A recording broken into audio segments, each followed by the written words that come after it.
Fala, leitores da Bíblia. Hoje a gente vai ler Marcos capítulo 11.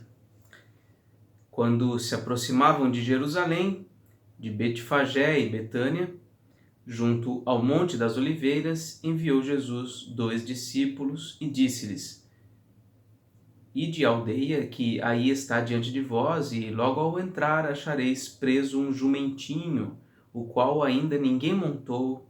Desprendei-o e trazei-o. Se alguém vos perguntar: por que fazeis isso? Respondei: o Senhor precisa dele e logo o mandará de volta para aqui.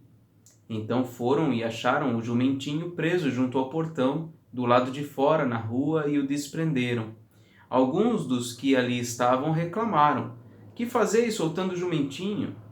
Eles, porém, responderam conforme as instruções de Jesus, e então os deixaram ir. Levaram o jumentinho sobre o qual puseram as suas vestes, e Jesus o montou.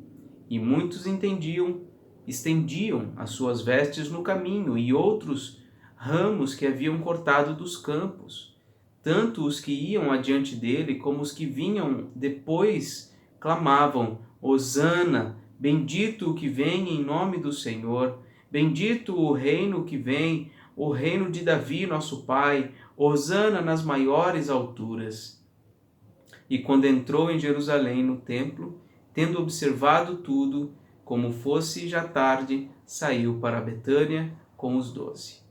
No dia seguinte, quando saíram de Betânia, teve fome, e vendo de longe uma figueira com folhas, foi ver se nela porventura acharia alguma coisa.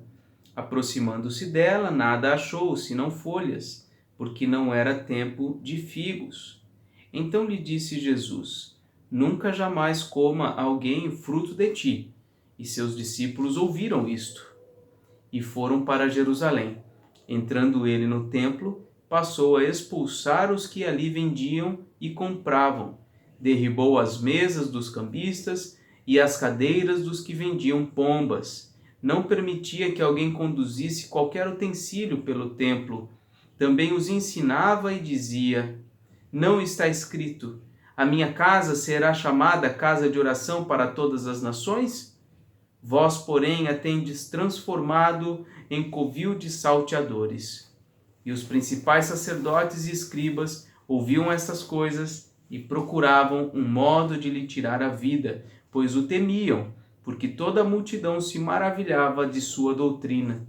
Em vindo a tarde, saíram da cidade.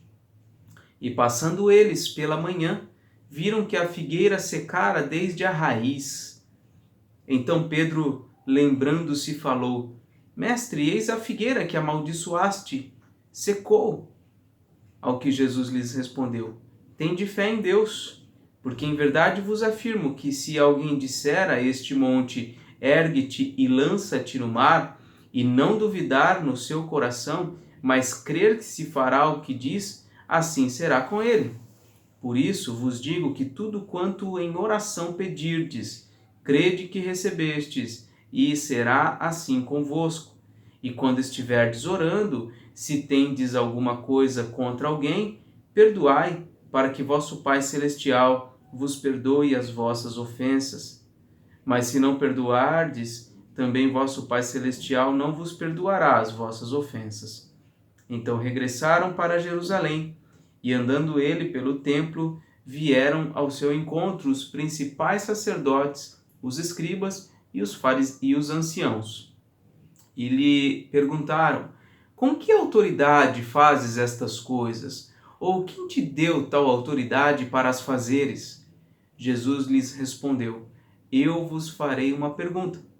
Respondei-me e eu vos direi com que autoridade faço estas coisas. O batismo de João era do céu ou dos homens? Respondei. E eles discorriam entre si. Se dissermos do céu, dirá: Então, por que não acreditastes nele? Se, porém, dissermos dos homens, é de temer o povo, porque todos consideram ou consideravam a João como profeta. Então responderam a Jesus: Não sabemos. E Jesus, por sua vez, lhes disse: Nem eu tampouco vos digo com que autoridade faço estas coisas. Então este foi o capítulo 11. Nós vimos primeiramente a entrada triunfal de Jesus. Já se aproxima aqui o momento da Páscoa, da morte de Jesus, está mais adiante.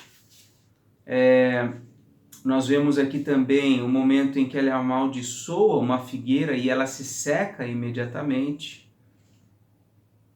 Depois a purificação do templo, em que Jesus tira todos os cambistas, todo o pessoal que estava vendendo animais, ele enxota todo mundo de lá, dizendo que a sua casa seria chamada casa de oração, porque de fato eles estavam pervertendo o sentido daquele lugar, que deveria ser um lugar de oração, um lugar de contrição, um lugar em que até os gentios poderiam entrar para buscar a Deus.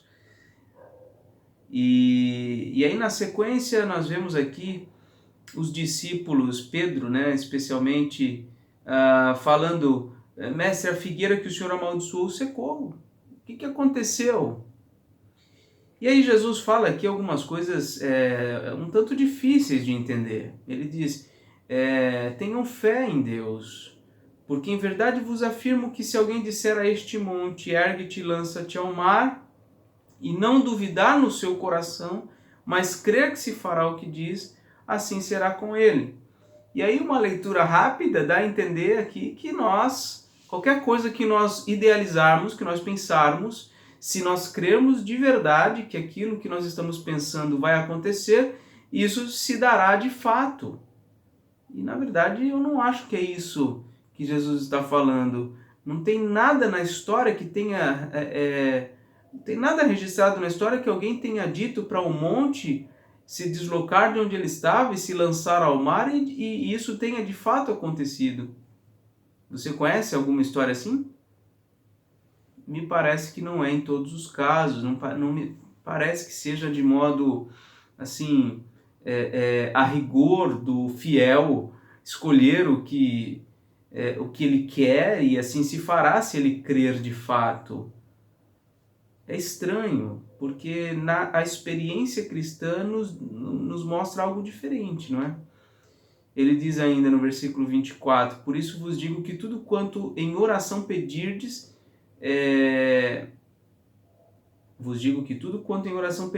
crede que recebestes e assim será convosco. Então, se você pedir qualquer coisa e crer que você já recebeu,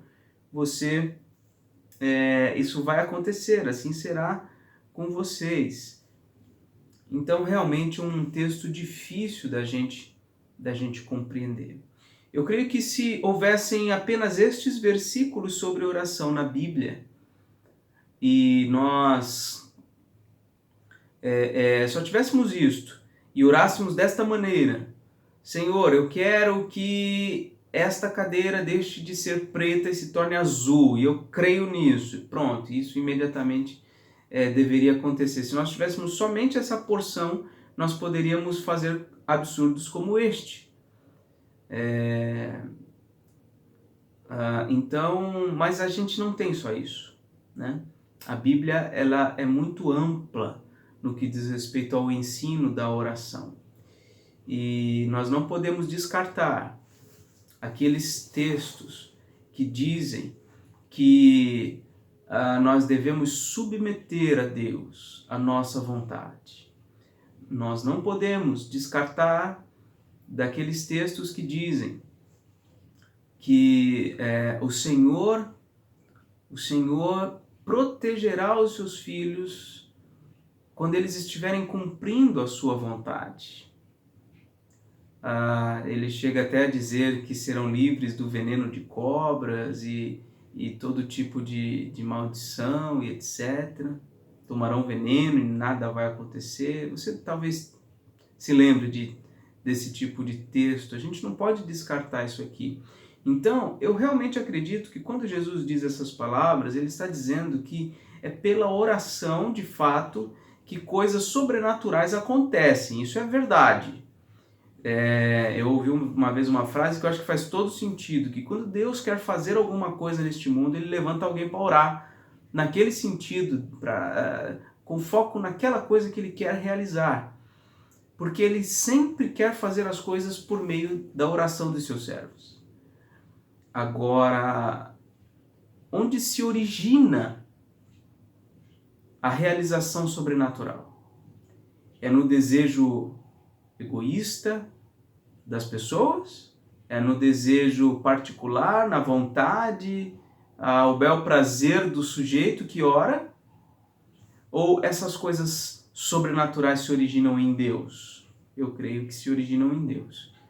E quando nós clamamos a Deus por coisas absurdas ou sobrenaturais, e se for de fato a vontade de Deus que isso aconteça, isso pode sim acontecer. Eu li um livro, um dos primeiros livros que eu li foi O Contrabandista de Deus. O Contrabandista de Deus, que foi escrito pelo irmão André, um dos precursores da missão Portas Abertas. E o que ele conta naquele livro é realmente incrível.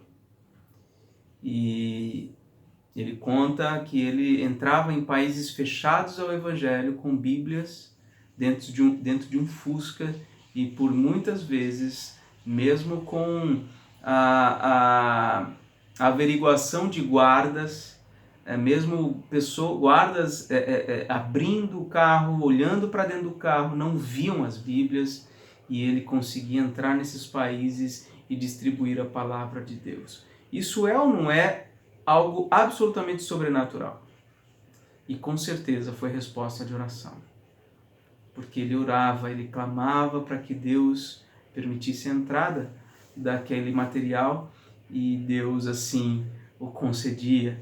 Então, eu creio que o propósito de levar a palavra de Deus para os povos não alcançados é um propósito primordialmente divino. Deus quer que isso aconteça, e por isso ele levantou homens como o irmão André para orar por isso e para se dispor a levar, mesmo com o risco da sua própria vida. E sem dúvida nenhuma ele creu em Deus de todo o seu coração quando fez aqueles pedidos, e por isso, sem dúvida nenhuma, aquilo se realizou de modo sobrenatural. Agora, algo importante também na oração, ele diz no versículo 25, se tendes alguma coisa contra alguém, perdoai, para que vosso Pai Celestial vos perdoe as vossas ofensas. Antes de qualquer coisa, nós precisamos perdoar, tratar das coisas que temos no nosso coração, tratar dos problemas, pedir perdão, perdoar. Isso tudo precisa acontecer para que as nossas orações sejam ouvidas. E por fim, nós vemos na parte final do capítulo a discussão de Jesus com os líderes judaicos a respeito da sua autoridade. De onde ele tinha autoridade? Ele joga uma pergunta capciosa, e aqueles homens não souberam responder. Se João Batista vinha do céu ou vinha da terra. É óbvio que ele vinha da terra, né? E aí eles ficaram nessa dúvida. Se a gente fala que é do céu, então Jesus vai perguntar, por que vocês não acreditaram nele? Se ele veio da terra, então Jesus vai falar, eles ficariam com medo, né, dos homens, porque todos consideravam João como profeta, então eles preferiram não responder, assim como Jesus preferiu não responder. Mas em outros contextos, sem dúvida nenhuma, ficou muito claro de quem Jesus derivava a autoridade para fazer todas aquelas coisas, e ele sempre deixou muito claro que a autoridade dele era derivada da autoridade do seu Pai. Então, essa foi a nossa leitura de hoje. Amanhã a gente continua, se Deus quiser. Um grande abraço para você e até amanhã. Tchau, tchau.